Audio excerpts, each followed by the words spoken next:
A'udzubillahi minasyaitonirrajim. Bismillahirrahmanirrahim. Alhamdulillahirabbil alamin wassalatu wassalamu ala asyrafil anbiya'i wal mursalin wa ala alihi washabbihi ajma'in. Alhamdulillah, bersyukur pada Allah Subhanahu wa taala, pada pagi yang berbahagia ini kita dapat sama-sama lagi dalam sesi tafsir ringkas bersama dengan Al-Quran, insya-Allah. Hari ini kita akan bersama-sama dalam muka surat 387 insya-Allah, daripada surah Al-Qasas, masih lagi surah Al-Qasas pada juz yang ke-20, dan hari ini insya-Allah kita akan bersama-sama pada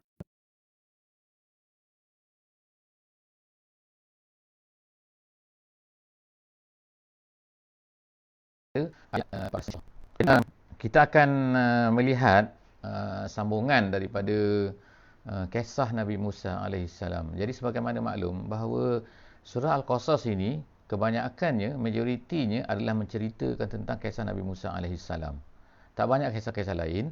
Jadi kita akan melihat bagaimana Nabi Musa alaihissalam daripada kecil. Jadi kita lihat sebelum daripada ni, bagaimana dia diletakkan oleh ibunya di dalam peti. Minta maaf.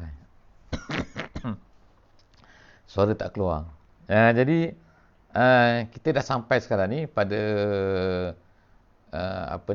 kisah Nabi Musa alaihissalam telah diletakkan oleh ibunya di dalam peti, kemudian diletakkan di dalam sungai Nil, kemudian ianya hanyut, kemudian ianya diambil oleh tentera-tentera Firaun, sebagaimana yang bahagian daripada para ulama. Kemudian isteri Firaun iaitu Asia telah melihat kepada Nabi Musa alaihissalam dan merasai cinta kepada Nabi Musa. Kemudian dia menangis, dia tidak mau menyusu kepada orang lain. Kemudian sampailah kepada tahap kakak Nabi Musa alaihissalam telah mencadangkan bahawa dia ada orang yang boleh menyusukan, iaitu ibunya sendiri. Jadi Allah Subhanahu Wa Taala telah kembalikan Nabi Musa daripada daripada istana kepada rumah Nabi Musa semula. Sebentar ya.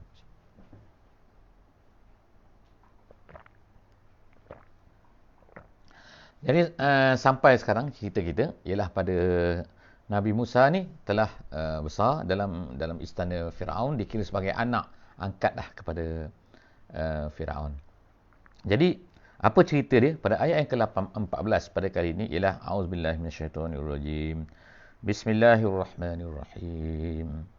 Walamma balagha ashuddahu wastawa atainahu hukman wa ilma wa kadzalika najzi.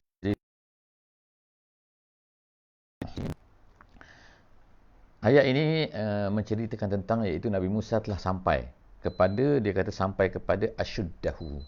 Asyuddahu ni artinya ialah kuat, tubuh badan yang kuat, umur yang kuat, gitu kan. Dan dikatakan oleh tafsir Jalalain, dia kata umur Nabi Musa yang dikatakan asyuddahu kat sini ialah, iaitu umurnya ialah 30 tahun.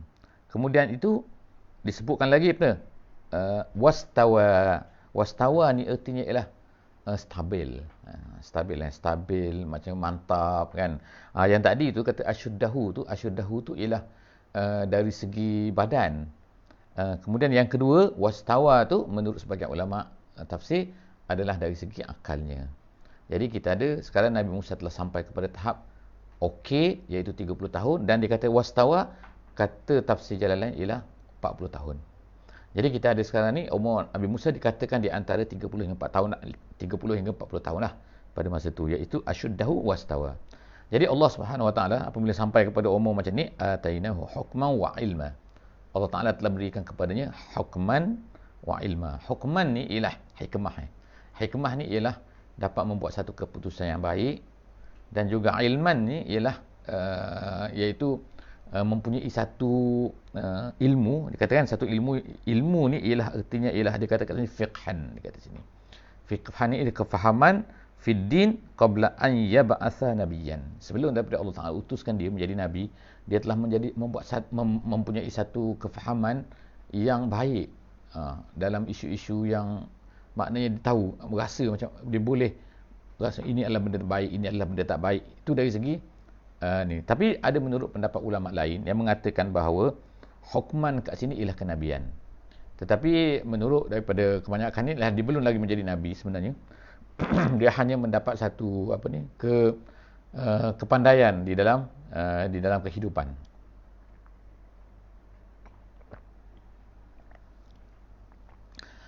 Minta maaf, hari ni banyak minum hari ni. Sebab suara tak nak keluar. Okey. Kemudian wa kadzalika najzil muhsinin. Ayat yang terakhir tu ialah sebenarnya adalah satu prinsip ataupun satu undang-undang, kita kata satu sunnatullah. Iaitu dikatakan apa? Wa kadzalika najzil muhsinin, dan begitulah Allah Taala kata kami membalas kepada orang-orang yang muhsin. Muhsin ni ialah apa ni? Orang-orang yang baik. Dalam jalan lain dia kata muhsin li anfusihim, iaitu baik kepada dirinya. Baik kepada mana dia tak buat benda-benda jahat, dia tak buat dalam kehidupan dia. So Nabi Musa ni memang terkenal lah seorang yang baik, sehinggalah apa yang berlaku selepas daripada ni. Iaitu apa?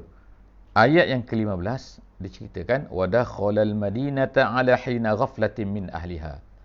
Dia masuk ke dalam kota pada masa itu ialah kota Negeri Mesir. Ala hina ghaflatin min ahliha, ketika orang-orang tidak sedar. Itu terjemahan biasa lah. Maknanya orang tak sedar ni apa maksud dia? Iaitu bagaimana cerita dia ni? Dia katakan bahawa Nabi Musa ni dia keluar daripada negeri Mesir oleh kerana sebab-sebab yang tertentulah. Kemudian dia masuk balik. Dia bukan pergi jauh, tapi maknanya dia pergi kepada luar kota. Kemudian dia masuk balik ke dalam kota itu pada satu masa yang tertentu. Kemudian dan pada masa itu ialah masa dikatakan ialah masa tengah hari. Tengah hari, sebab tu dia kata hina ghaflatin min ahliha, ketika orang tidak sedar. Apa maksud orang tidak sedar kat sini? Iaitu dikatakan waktu qailulah, dia kata. Iaitu waktu tengah hari. Jadi pada masa itu kalau tengah hari ni ketika itu panas, maka orang biasa akan berdiam dalam rumah. Orang duduk dalam rumah pada tengah hari. Dan pada masa itulah Nabi Musa masuk ke dalam kota, jadi orang tak ada. Fawajada, tetapi ketika masa orang tak ada tu, fawajada fiha rajulaini yaqtatilan. Pada masa tu dia tengok ada dua orang sedang bergaduh. Haza min syi'atihi, satu orang yang bergaduh tu ialah daripada syi'atihi. Syi'atihi tu maksudnya orang daripada Bani Israel, iaitu kaum dia lah. Jadi pada masa tu boleh beza di antara orang yang Bani Israel dengan orang Qibti. Qibti tu adalah orang asal yang tinggal di negeri Mesir, iaitu kumpulan Firaun. Jadi Qibti ni sampai sekarang pun di Mesir ni masih lagi dipanggil sebagai orang Qibti, ataupun dalam bahasa Inggeris dipanggil Coptic.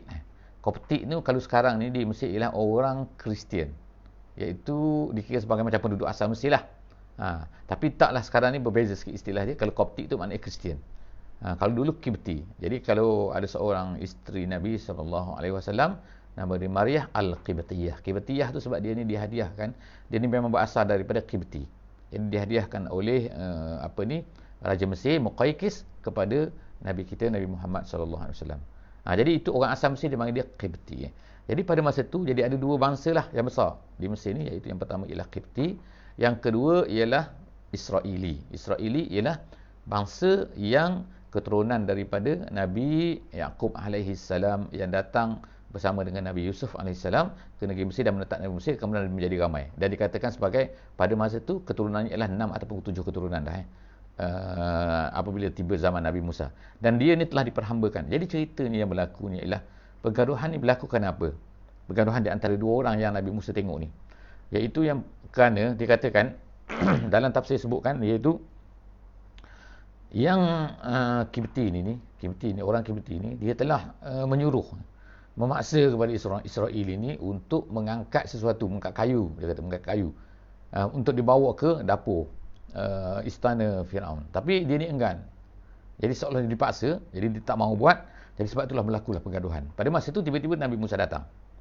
Jadi itulah dia kata yang ditihak oleh Nabi Musa, wa haza min aduwwi. Jadi disebutkan perkataan aduwwi iaitu musuh kepada Jadi memang pada masa itu memang seolah macam bermusuh lah, dipendamkan dalam hati kan, walau nampak macam zahir ni macam okey. Fastaghasahu allazi min syi'atihi. Jadi orang yang ni yang katakan Israel ni minta tolong. Hai Musa macam tu kan. Alal ladzi min aduwwihi, untuk melawan melawan kepada orang Qibti ni. Jadi fawakazahu ni makna tumbuk. Tumbuk dengan sepenuh ni lah kan, genggaman ini kata itu maksud wakaza. Wakaza bukan wakaza itu. Jadi wakazahu, maka Nabi Musa telah menumbuk dia. Faqada alaihi. Jadi Musa ni, Nabi Musa AS ni memang terkenal dengan orang yang memang kuat. Memang tubuh dia sedap, dia mantap kan. Jadi dia tumbuk sekali, apa kan? Faqada alaihi, terus mati.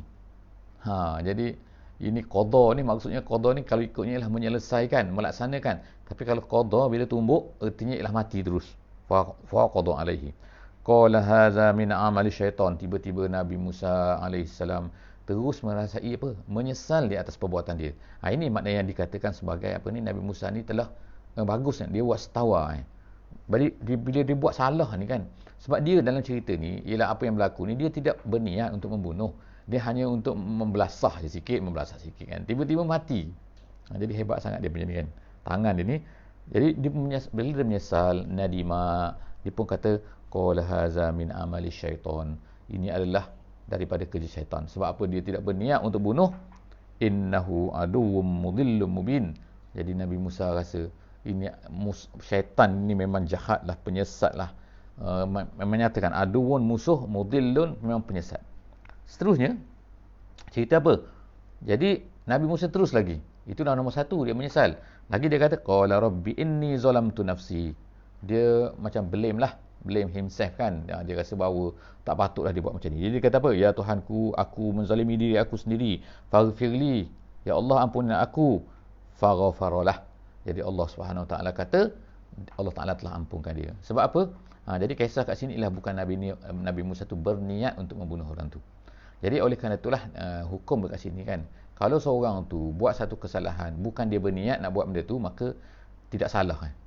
Tidak salah maknanya dia meminta ampun kepada Allah, Allah Ta'ala akan ampunkan dia kan. Tapi kalau dari segi hukuman, kalau dalam Islam kita, kalau dari segi hukuman, maknanya kalau orang tu membunuh orang, maka akan ditetapkan juga dijatuhkan hukuman, tapi tidak jatuhkan hukuman mati. Sebab apa? Orang tu dianggap tak bersalah, dan dia dengan Allah Subhanahu Wa Taala tidak dianggap sebagai bersalah. Kerana apa? Dia tidak ada niat untuk membunuh orang tu. Innahu huwal ghafurur rahim. Allah Taala sebutkan sifat dia ialah Allah Taala ni ialah ghafur dan juga rahim. Allah Taala ni sangat pengampun dan juga sangat menyayangi hamba-hambanya. Seterusnya ialah apa lagi? Maknanya kita tengok bacakan. Yang pertama, yang kedua, yang ketiga. Nabi Musa masih lagi kuat kan perasaan ni. Sampai 3 ayat kita tengok dekat sini kan, bahawa Nabi Musa ni sampai sanggup bersungguh-sungguh untuk rasa menyesal tu dan meminta ampun kepada Allah Subhanahu Wa Taala. Jadi kalau kita ada orang tanyalah kata, macam mana Nabi Musa ni, dia belum lagi dapat wahyu, dia belum lagi menjadi nabi, bagaimana dia dah menyesal ni? Jadi kita tahu kat sini kan, dia adalah salah seorang daripada Bani Israel. Dan Bani Israel ni ialah telah mendapat Islam ni, iaitu melalui Nabi Yusuf AS, Nabi Yaqub AS. Jadi semua tu sebenarnya dah Islam lah. Jadi ajaran mengenai Allah, mengenai Tuhan, mengenai apa ni, semua memang dianuti. Cuma penyelewengan yang berlaku tu, itu memang berlaku. Jadi sebab itulah Allah Ta'ala utuskan balik Nabi Musa nanti untuk menyelamatkanlah, untuk membawa balik peranan, memberi balik peranan apa dia, peranan Bani Israel ni kan, iaitu Allah, umat yang dipilih pada masa tu, bukan masa sekarang okey.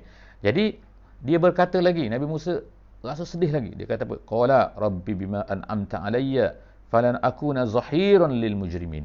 Ya Allah, dia kata, dengan apa yang engkau beri pada aku. Apa kau beri pada aku ni? Memelihara aku, menghidupkan aku daripada kecil kan, menjadikan aku ni duduk dalam istana Fir'aun, makan sedap-sedap kan, dan kemudian memberikan dia kekuatan maknanya dia boleh tumbuk tu sampai mati tu kan, orang tu kan, maknanya kekuatan sungguh tu hebat tu kan.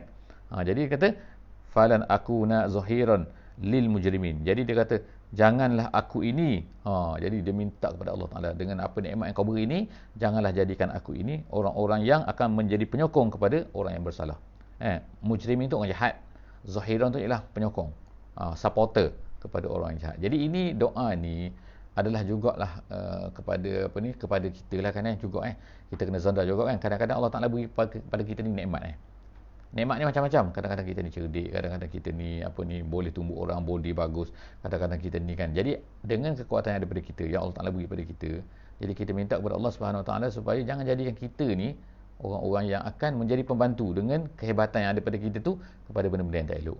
Dia boleh jadi macam-macam dengan kekuatan ni kan, dengan keilmuan ni kita bantu orang tak elok juga, kita sokong orang tak elok, kita sokong benda yang tak betul dengan ilmu kita tu. Jadi orang yang tengok ni kadang-kadang kata, oh dia tu pun ada ilmu, dia pun ada hebat, dia selebriti dan sebagainya, dia sokong benda ni. Jadi kita pun kena sokong jugalah. Takkan dia tu salah. Jadi benda tu adalah kena jaga-jagakan. Sebab kalau orang yang ada kenikmatan ini, biasanya dia akan boleh gunakan kenikmatan dia. Jadi jangan gunakan kenikmatan yang Allah Ta'ala beri pada kita pada benda-benda yang menyokong pada benda-benda yang tak elok. Seterusnya, fa asbaha fil madinati khaifan yataraqqab. Jadi Nabi Musa ni pun takutlah.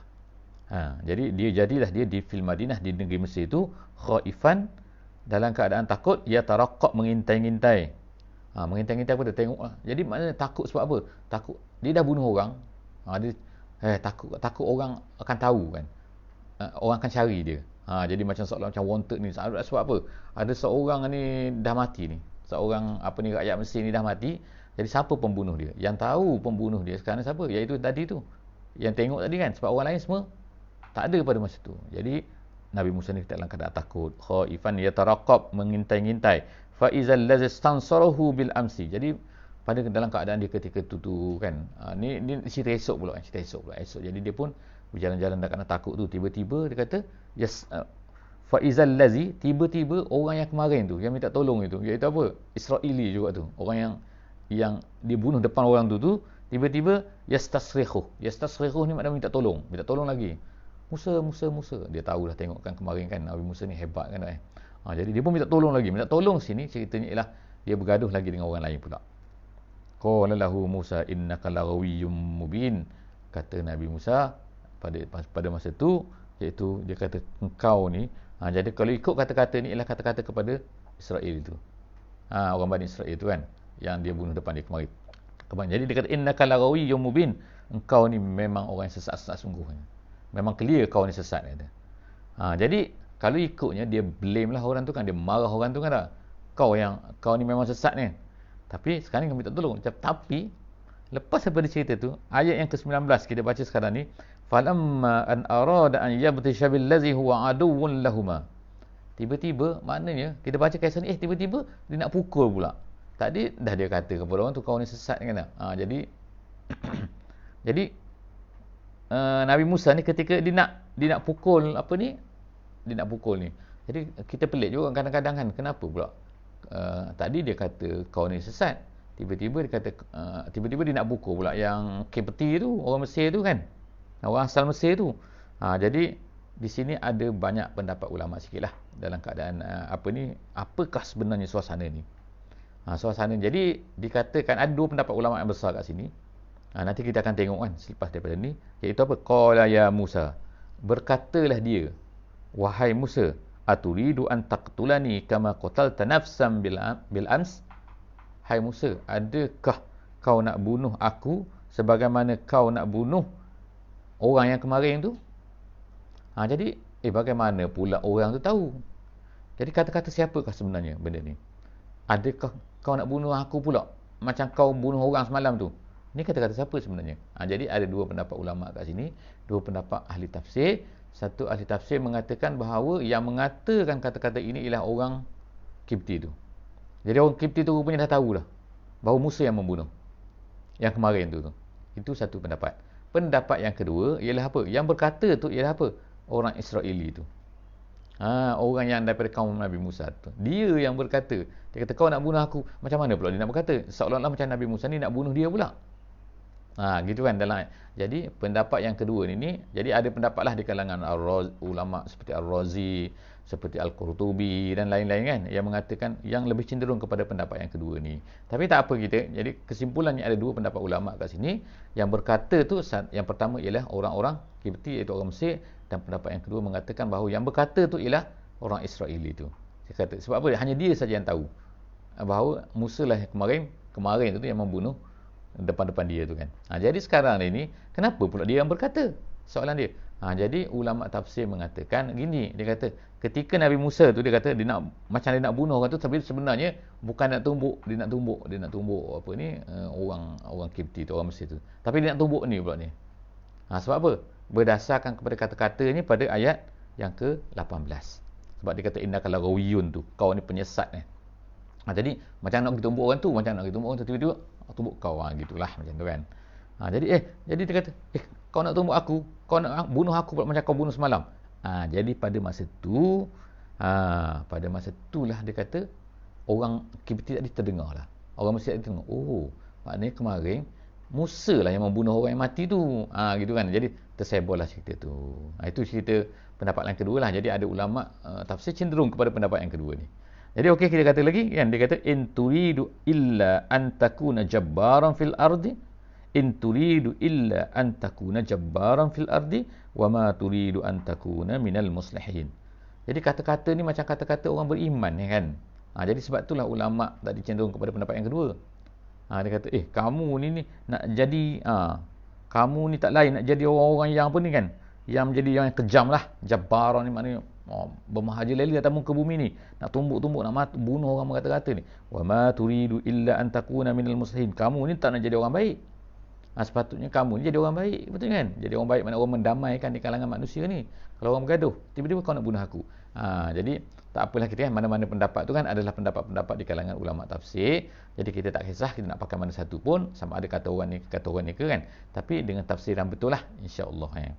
Jadi cerita seterusnya ialah apa yang berlaku, ialah waja'a rajulun min aqsa. Jadi pada masa tu Nabi Musa pun takutlah. Takut sebab apa? Sebab cerita dia kan tersebar dah. Sebab apa Israeli tu cakap tadi, ataupun Kipti tu cakap. Maknanya Kipti, kalau Kipti tu cakap, orang Mesir tu cakap, maknanya semua cerita dah tahulah rupanya Nabi Musa lah pembunuh. Kalau lah Israel tu cakap sekarang ni, yang depan dia tu Kipti tu dah dengar sekarang ni, oh kau lah semalam bunuh. Jadi maknanya sekarang cerita tu tersebar. Jadi sebab itulah pada masa tu Nabi Musa pun jadi takut lagi. Lagilah takut. Jadi tiba-tiba pada masa tu datanglah waja'a rajulun min aqsal Madinah, datanglah seorang lelaki daripada keluarga dia sebut kat sini lah, seorang lelaki daripada hujung negeri. Jadi pada masa tu orang tu datang daripada jauh sikit lah kan. Jadi siapakah yang dikatakan rajulun min aqsal Madinah tu? Jadi macam-macam tafsir lah kat sini katanya.